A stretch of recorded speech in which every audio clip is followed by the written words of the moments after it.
Hello, please create a new notes page that's on the right side and call it Why Africa with a question mark and then today's date. The topic we're going to be discussing in this screencast is why Africa was eventually preferred as a source of cheap labor by the English. And this is part of a bigger topic of forced migration of African people and the roots of slavery. So you do not need to take notes on this. I repeat, do not. You already have. We know that indentured servitude was coming to an end slowly over the course of the 1600s because it was temporary.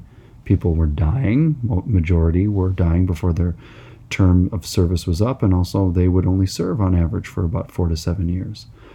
They could escape easily and blend into the colonial population. There was a limited supply, especially after the London Fire in the middle of the 1600s, and you needed those people back in England to help rebuild the city, people that normally would become indentured servants. And then you don't want to treat your citizens like enslaved labor.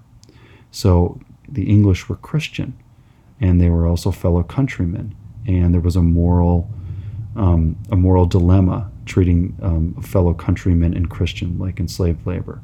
Also, precedents were already set by Spain, Portugal, France, throughout North and South and the Caribbean, North and South America and the Caribbean, of using African enslaved labor. So that precedent already existed, so that the English could copy that, and that takes us into our notes.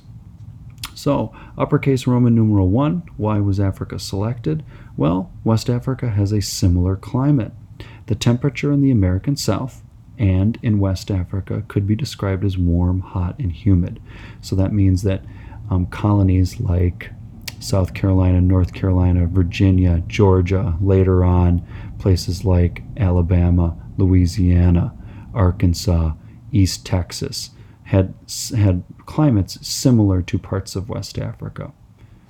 So people were used to living in those conditions and working in those conditions. Why Africa was selected?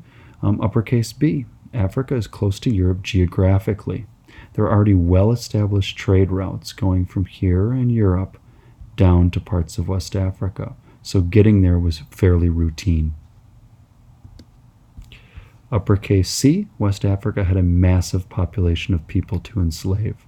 We talked about how indentured servitude was limited, the supply was, and especially after a London Fire where you needed people that would potentially become indentured servants had to remain in England to help rebuild the city. Therefore, you couldn't get the massive amounts of people that you needed to grow crops like tobacco. So you look to West Africa because there is millions upon millions of people. Uppercase D of why Africa was selected. West Africans were experienced farmers. They could transfer these skills, lowercase a, they could transfer these skills to harvesting crops on southern plantations. Not all West Africans were farmers, but they were farm-based economies. So the people were well skilled in farming, and so therefore when they were brought to the American South, or forced to come to the American South, West Africans would not need to be trained on how to farm.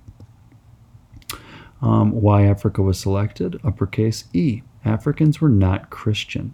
So slave traders, lowercase a, slave traders and planters were okay, that's in quotes, with or could justify the brutal treatment and enslavement of people they identified as non-Christian.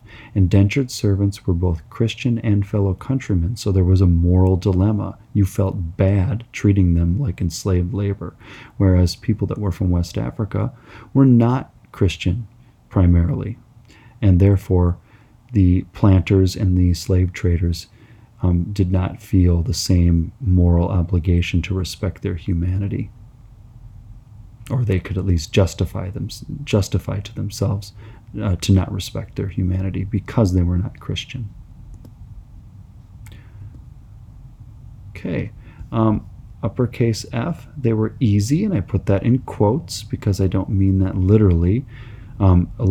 Many West Africans put up resistance to their treatment by slave traders and planters, and there's many cases of the boats that were shipping West Africans forcibly to the colonies and to the Caribbean, of those boats being overthrown, and also people within West Africa resisting their capture.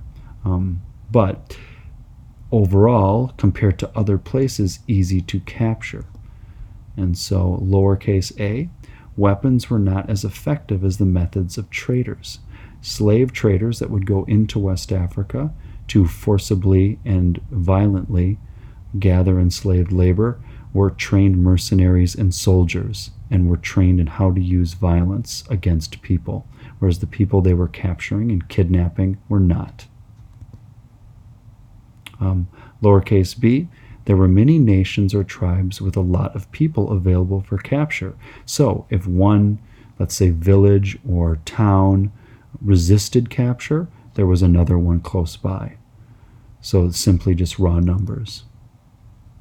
And lowercase c, a system of trade already existed in parts of West Africa. Let me describe this a little bit. West Africans had different kingdoms, and oftentimes, just like throughout the world, one kingdom would fight another. Well, there was a system of ancient slavery where when one kingdom defeated another kingdom, the kingdom that won would take the losing kingdom's captives as enslaved labor. It was very different than the enslaved labor that existed in the colonies, and we'll talk about that. For one reason, a lot of times it was temporary. However, slave traders began to exploit this system or use it. So they would provide one kingdom with weapons and resources and money, and that would motivate that kingdom to fight against another kingdom. And then upon victory, the enslaved labor that kingdom would take, the slave traders then would trade for the people that were captured and taken during the war. So it was a dishonest way of gathering enslaved, or dishonest way of gathering enslaved labor. All right, thank you for listening.